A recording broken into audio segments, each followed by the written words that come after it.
بسم اللہ الرحمن الرحیم۔ السلام علیکم ورحمۃ اللہ وبرکاتہ۔ تمام معزز سامعین و ناظرین کو انفارمیشن پوائنٹ کے پلیٹ فارم پر ایک دفعہ پھر سے خوش آمدید کہتے ہیں۔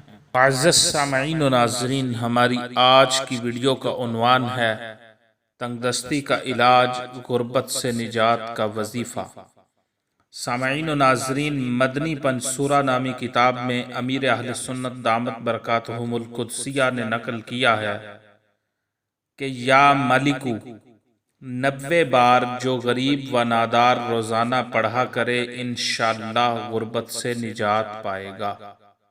مدنی پنصورہ میں امیر اہل سنت دامت برکاتہم القدسیہ نے نقل کیا ہے کہ اللہ تبارک و تعالی کا صفاتی نام یا ملکو 90 بار جو غریب و نادار روزانہ پڑھا کرے انشاءاللہ غربت سے نجات پائے گا۔